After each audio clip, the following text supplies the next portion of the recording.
तपाईले यहाँ 60,000 घुस लिएर कर्मचारीले बुझाउने तपाईको के मालको तपाईले चलाउनुहुन्छ तपाईले रक्सी खानु भएको छ तपाईले रक्सी खानु भएको छ पढेसर त 33,000 निकाल्नुस् त अब गण्डकी छड्केका डाइरेक्टर अपिल त्रिपाठीमाथि के साँच्चै ज्यानमाने धम्की आए के हो त? करिब 2 हप्तादेखि यता गण्डकी छड्केको कुनै पनि कार्यक्रमहरू प्रसारणमा आएका छैनन्। दर्शकबिन नमस्कार। अपिल त्रिपाठीले सञ्चालन गर्दै आइरहनुभएका गण्डकी छड्केमा भ्रष्टाचारी, कुसङ्गति, विसङ्गति, राज्यको दोहन, कालोबजारी आदि सबैको विरुद्धमा बुलन्द आवाजको साथ खबरदारी गर्दै आइरहनुभएका थिए र हजारौँ जनताको मन जित्न पनि सफल भएका थिए। यस्तो सर, यो अदालतको आएको थियो, अदालतको रासो तिर्नुपर्ने थियो, उहाँले रासो तिर्नुभएको थिएन। रासो भनेको मैले, अनि रासो उहाँले जानुभएको थियो, ब्याङ्कमा जानुभएको थियो, ब्याङ्कमा गएपछि उहाँले चाहिँ रासो दिनु सकिन भन्नु, अनि मलाई 1500 रुपियाँ दिनुभएको थियो। हामीले सामाजिक सोसियल मिडियाहरू हेरिरहँदा केही समय यता गण्डकी छड्केका कार्यक्रमहरू अनियमित रूपमा रोकिँदा दर्शकहरूका आशंका र चिन्ताको विषय बन्न पुग्यो। के साँच्चै अब यो कार्यक्रम सधैँको लागि बन्द हुने त होइन? अपिल त्रिपाठीमाथि के साँच्चै राज्यले दोहान्त गरेको छैन? यस्तै प्रश्नहरूले सामाजिक सञ्जालदेखि सडकसम्म तरङ्गित बनाएका छन्।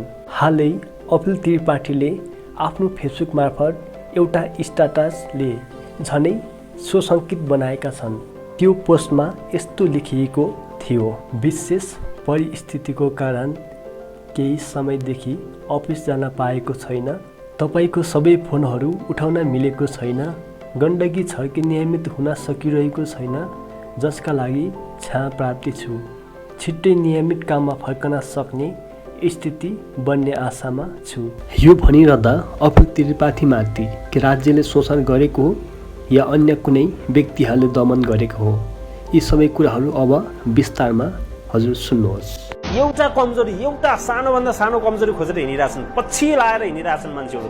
मलाई थाहा छ, मलाई राम्रोसँग थाहा छ। सिधाइदिन्थे, त्यही बेला सिधाइदिन्थे नि। मलाई फिल्डमा छौँ, रिपोर्टिङ क्यामेरा अन नै छ अथवा क्यामेरा सकियो, तर हामी फिल्डबाट अफिसमा आइपुगेका छैनौँ, तर फोन चाहिँ आइपुगेको हुन्छ, बिच बाटोमै फोन आइपुगेको हुन्छ। के अबको दिनपछि तपाईँको ज्यानको सुरक्षा कति छ? यो टेलिभिजनमा क्यामेरा अगाडि कहिल्यै उभिदिन्न, सधैँको लागि बिदा भइदिन्छु म। यति कुरा चाहिँ म घमण्डका साथ। यस्तो घटना पहिलो पटक मात्र भएको होइन। विगत 1 वर्ष अघि पनि आफूमाथि ज्यानमाने धम्की आएको कुरा स्वयं अपिल त्रिपाठीले बताएका छन्। अब सुन्नुहोस्। यदि मैले यात्रा गरिरहेको सवारी दुर्घटनामा पर्यो भने, झुट्टा मुद्दा लगाएर पक्राउ गर्यो भने, इच्छुक अप्रिय निर्णय गर्यो भन्यो भने, हतियारधारी खेताला लगायो भने वा अरू यस्तै जालझेल गर्यो भने कुनै अचम्म हुने छैन। कसैले अनौठो नमान्नुहोला। सम्भावित परिणामको आकलन छ मसँग। धेरै थोरै तयारी पनि बाँकी छ। तपाईँहरूको साथभन्दा ठुलो तागत त किनै छ र मेरा दुश्मनहरू, म तिमीहरूलाई धेरै माया गर्छु। यसरी अपिल त्रिपाठीले आफूमाथि ज्यानमाने धम्की दिएका कुरा केही समय अगाडि सामाजिक सोसियल मिडियामा जानकारी दिएका थिए। अपिल त्रिपाठी भनेको यस्तो पत्रकार हो जसले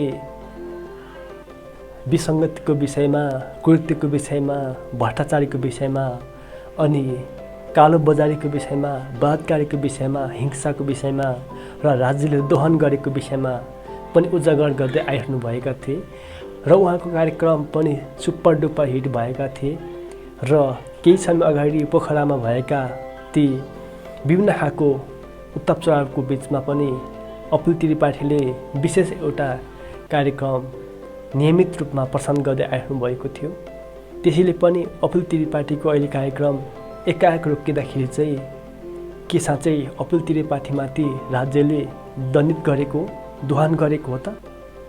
यसको विषयमा खण्डन गर्दै अब सम्पूर्ण नेपालीहरू एकजुट भएर के साँच्चै साँचो बोल्ने पत्रकार माथि राज्यले दोहन गर्न मिल्छ र?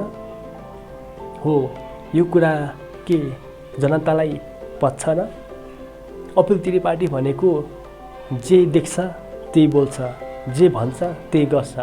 हो, त्यस्तो पत्रकारी जुन पत्रकार गर्दै आइरहनुभएका थिए र यस्तो साँचो पत्रकारलाई पनि राज्यले दोहन गर्नु भनेको चाहिँ राज्यले आफ्नो खुट्टामा आफैले बन्चुरा हान्नु जस्तो हो। त्यसैले अपिल त्रिपाठीमाथि के भइरहेको छ, यी सम्पूर्ण विवरणहरू आउँदो भिडियोमा म अवश्य लिएर आउनेछु। हजुरलाई आजको भिडियो कस्तो लाग्यो? यो भिडियो यदि मन परेमा र अपिल त्रिपाठीमाथि केही घटना घटिएको छ या राज्यले दमन गरेको छ भने हजुरहरू के भन्न चाहनुहुन्छ? हजुरहरूले कमेन्ट गर्न सक्नुहुनेछ र हजुरलाई अपिल त्रिपाठीको पत्रकारिता कस्तो लाग्छ सबै कुरा हजुरले सेयर गर्न सक्नुहुनेछ भन्ने म पनि यस च्यानलबाट बिदा हुन चाहन्छु। नमस्ते।